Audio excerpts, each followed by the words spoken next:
So, welcome to another exciting season finale episode of Slapboxin with your shadow. I am your host, the fam who looked like he gonna go fight the boss and get his girlfriend back, Fari's Wade. And yeah, fam, it's been wild. Again, sorry for not. Oh no, we're covering the important stuff, priorities, and then we'll get into the hoopla. Shout out to coffee, taking a sip. Shout out to the bear mug, repping the block. Also, shout out to the cow, the 95. Jermaine Dupri, So Deaf dark chocolate. I'm going to go ahead and get the first square out the way. Because it's one of these days, fam. So, last week, again, sorry. I'm full of apologies. This will be the last of my apologies, fam. Windows. Now, see, I've been saying, for the past, I'll say 15 years, I've always hated Windows. Always hated Windows. And then, somebody introduced me to Linux. I've been using Linux on my laptop, but I can't use Linux computer nerd stuff. Y'all can skip ahead if you're not into this. Long story short, Windows released a fucking update and it fucked all my shit up. All of it on my desktop. And that's where I got everything. That's where I got these episodes. That's where I got all my Excel spreadsheets, my business plan, my lesson plans. All that shit is on that computer. And so I freaked out. It was a fucking weekend. So, that's when I'm like, okay, it's me time. I gotta work on me. So everything that I want to improve on, that's when I do it. No off days, bullshit, right? So I spent the entire weekend trying to figure out how to get my shit back. And it's stupid. It's absolutely stupid because everyone who's on those Windows websites like, all you gotta do is redirect the operation manager to look at this disk. And no, I don't have to do any of that shit. Because see, I bought this system so it does that automatically. Not for me to do it manually. That's bullshit. So that frustrated me to no end. And then some interesting developments happened over the Golden Week vacation to the point where I almost lost my entire shit. And instead, I shaved my hair, cut the beard low, almost cut it completely off, and I pledged to stop drinking for probably the foreseeable future. Now, we can get into I'm not alcoholic. I'm not. By definition, I'm not an alcoholic. But it gets to the point where you want a drink to relax, but the drink doesn't make you relax. It just causes issues. It's burning. That means it works. Yeah, technically, but when you're just trying to get that burn and nothing else, slippery slope, my friend. So I was like, you know what? I can't keep drinking, hard liquor every time something pisses me off at work. I can't keep drinking hard liquor on the weekends to relax. Definitely not during a vacation. Definitely not studying. So it's like, let's just see what happens. So in the midst of it, I lost 2 kilos in a week. And I was like, okay, that's pretty admirable. So I'm thinking that's going to be the trend for a while. It's not that I don't miss drinking. I do. And there's certain meals that I would like to have a alcoholic beverage with. And so I think the last time I had a sip, it was I was looking at Men's Health. I was like, what is a healthy amount of alcohol for a man my age and my size to be drinking? And they're like, 1 shot of alcohol for you. I'm like, okay, I can do 1 shot. So I bought a small bottle of Teachers. We out here. And I took the shot very slowly. And it was nice to sip. And, you get the accents and the little... But then I had to catch myself. Because I took 1 shot and was like, oh, was was that peach? Was that what? That fine oak? Let me get one more sip. I got half a shot and took it. It's like, yeah, that was peat. I bet you there's more peat in the bottle. And so I had to stop. And yeah, it's just like I was talking to my homie in Philly, and she was like, "Yeah, it's kind of messed up when you need your vice and it's not readily available." And it's like, yeah, dealing with these bad moments, it's getting rough. And like things with the world, world's still crazy, still conflicts popping off, and people being stupid, very, xenophobic, or however you want to put it. They're very my team versus your team. My team is the ones that are truthful. Your team is the one that are the evil ones, and no one can tell us different. So we're just gonna fight this out, or we're just gonna keep putting money over here and not over there, or we're gonna keep ignoring these people or this cause or this. Yeah, fuck it. I got my own problems, so that's why this is kind of like the season finale. The summer's coming up, and I got a lot of things on my plate, and it's pretty cool. Honest and truly, as terrifying as some of it is, and as we 40 out here, say it, see what happens. I'm becoming a little bit more reckless in saying, fuck it, let's see what happens. And so that's at the job, that's day-to-day life, that's finances. I need cheaper vices. I really need cheaper vices. But actually, a buddy of mine back home, he was like, hey, you don't need cheaper vices. If the Egyptians have taught us anything, it's that you can't take it with you. Yeah, but being broke it sucks. So it's kind of like I need time to manage this new venture. Now, I want to try something new. And it's exciting because I'm giving myself permission to do it. Nigga, what? Yeah. I'm saying, Nigel, you've had this plan, you had this thought, you've been like daydreaming about it, and kind of just to keep my brain from spinning, I started writing it down just so I wouldn't think about the same thing over and over again. So it's in front of me. It's like, dude, why don't you do it? Well, I can't, I mean, I gotta do this, and like, if it doesn't work, and it's like, you always think about if it don't work. You never think about if it do work. Conversations I have with myself. So I'm gonna take the shot, and right now I'm in the process of finalizing a few things so I can take that shot. And yeah, it's scary, but it's also gonna take time away from this, the video and the kicking it, because yeah, it's just gonna take a lot of work, and I have to do a lot of it on my own because I agree with paying people for work or paying people for art and stuff like that, but I am also broke. So all of my friends who have business ventures, who have, websites, who have, product, I would love to like just buy everybody's shit, but I can't. That on top of my expensive vices, I ain't got the money like that. Hopefully one day I will. So now I'm making that move. And the summer vacation, I might be making a big move. You know what I mean? It's like I might go back to the States, might have a new career path. I might, I don't know, do like these crazy people and go off on a hike that turns into a mountain climb that then causes me to get stuck on a mountain face for like 10 days and suffering through the weather. And yeah, TV is crazy. But yeah, speaking of crazy, all right, we'll end on this note. This will be my story season finale. It should be a good one. So it's the rainy season here in Japan, and basically it's heavy rain. Now usually that's all right, but Japan has a very complex landscape.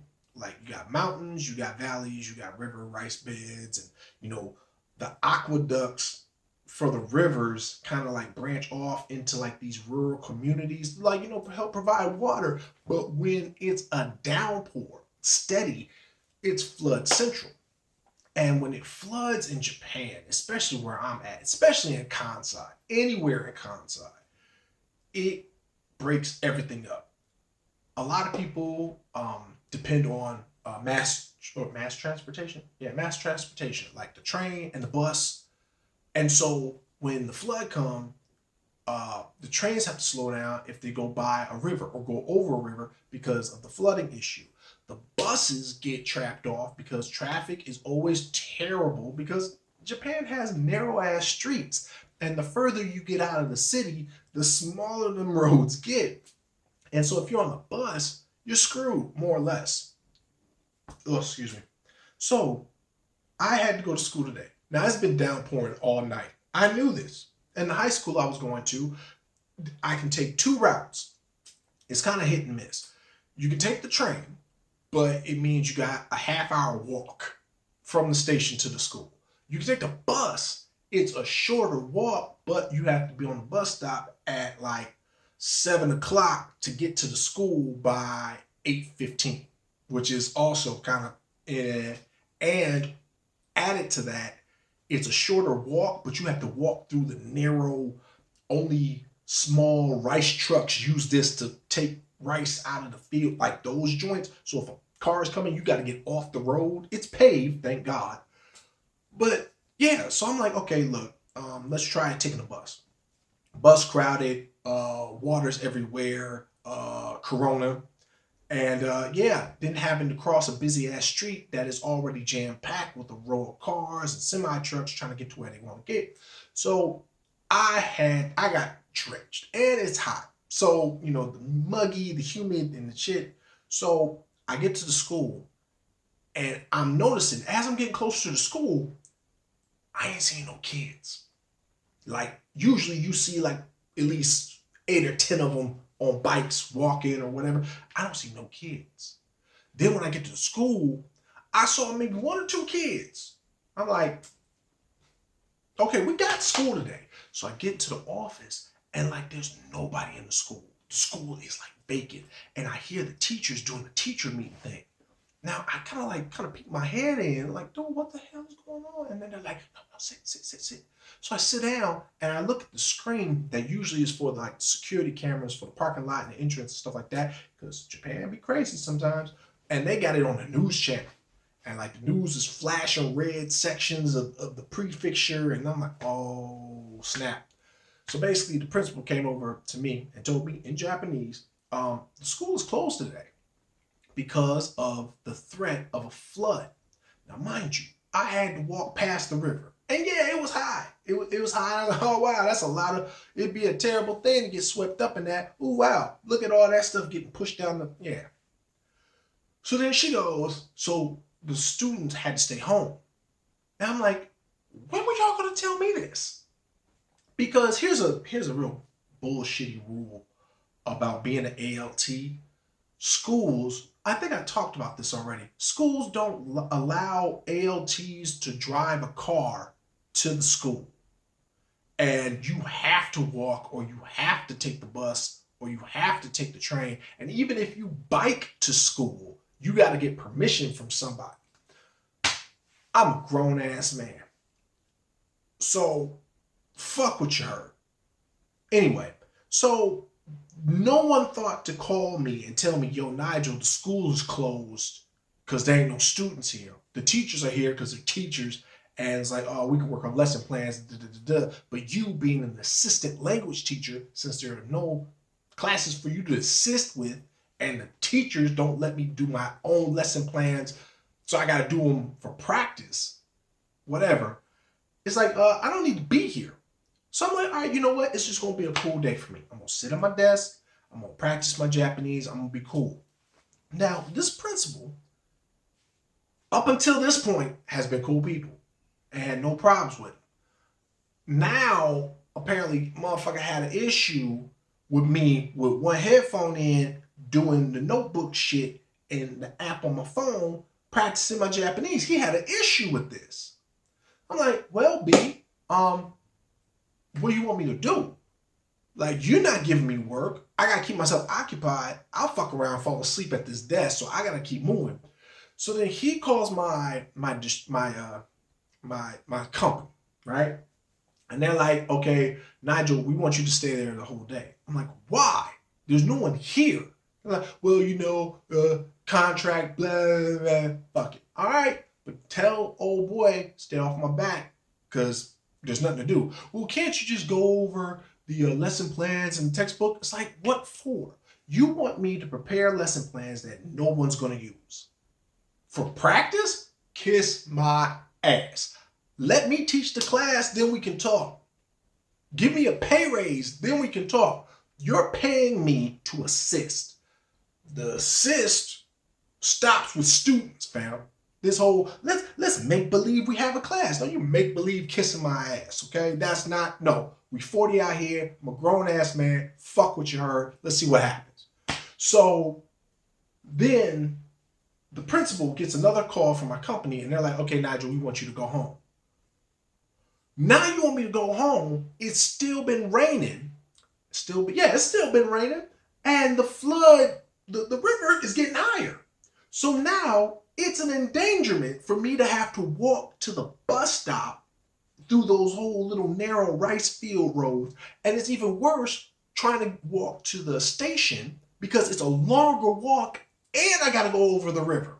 So it's like, what y'all want me to do? And then the principal's like, oh, well, I'm concerned, the flood. I'm like, look, the longer you keep running your mouth in my face, the higher that level. Let me leave now so I can get the fuck out. So as I'm packing my shit up, one of the language teachers starts talking shit in Japanese. Now, shit talking in Japanese is very passive. It's passive aggressive, gray area safety. So if you do get it in you, Gatorade, and you want to throw hands, you will always be out of line because they didn't say that directly to you. So one teacher was like, not just packing up. Oh, it's still very early and the rain is still going. I wonder if he's going to be okay. Basically, she's like, why does he get to leave early? And so I'm like, well, if you would like me to stay, I could help you write with some of the plan. Oh, no, that won't be necessary. Yeah, we just gonna leave it. We're gonna leave it. There's enough evil and hate in the world. We're not gonna threaten nobody's life. We ain't gonna talk about the after effect, the aftermath of we're not. So So I'm leaving the joint. And I was like, okay, let's make a rush. I'll try to get to the station. So dress shoes, slacks are drenched. The rain is like, it's that type of rain that like falls sideways. Like it always comes at a night, so it chop you like below your knees. The umbrella basically is just keeping your head from not getting as wet. Because you're still getting wet in the face, but not as wet. So I finally get to the station. The station is like, 120-minute delay going to that shit. So I lucked out and caught a train that was already behind from like an hour ago. So I get on the train. I'm like, okay, cool. I'm gonna get home and just get I ain't got no rivers. I got a couple little small creek joints, like aqueduct joints, but I'm straight. We maybe started traveling real slow, real casual. I'm like, okay, it's raining. You got to be casual. Then that motherfucker stopped. And I was like, all right. And then dude on the intercom, who is not trying to speak clearly at all. 最上語お願いしていけた上司が上内じゃじりじゃ十なじで勝利飲んでときますよ. What? So basically he was saying we have to go over a river, but because of the flood level, the police are saying only one train at a time can go a certain kilometer per hour. So we got to wait our turn on a train track that already has like 8 trains behind with hour-long that shit. Finally got home. The rain stops. And then you start getting all these alerts on your phone. Oh, this school is opening again at 1 o'clock. This school is opening again at noon. This school is opening again. I was like, there is no way in hell I'm going back to the high school. You can't make me. You can't make me. And no. But it just goes to show, it's like, if you allowed me to drive, yeah, the roads, still traffic, but it's a lot safer for me to drive than to walk and get caught up. Or maybe not. It might be just as dangerous driving. But fuck it, I got soaked. So naturally, I'm going to say the drier option would have been the better option. So sue me. Then I got a call from the company saying that they're going to dock my pay half. Whereas like it wasn't a full school day, so they're going to put it a work from home day, which cuts my rate. That's that bullshit. Because one, they shouldn't have me go to that fucking school in the first place. Two, I'm pretty sure that's fucking hazard pay because they have that for people in the far north. If it's like a snowstorm or something like that, they get full pay. And this was a hazard due to natural weather, because weather is natural. Yeah, but fuck it. I'm done. I'm done playing this game. So, what are you gonna do, Nigel? To be continued, motherfucker. Don't want to ruin the surprise. We'll go out like Dragon Ball. Oh, the terror! So much drama. So many hands to be thrown. Does he have the strength to keep it all in check with a 0 body count? Tune in next time for Slapboxin with your shadow. Good night, and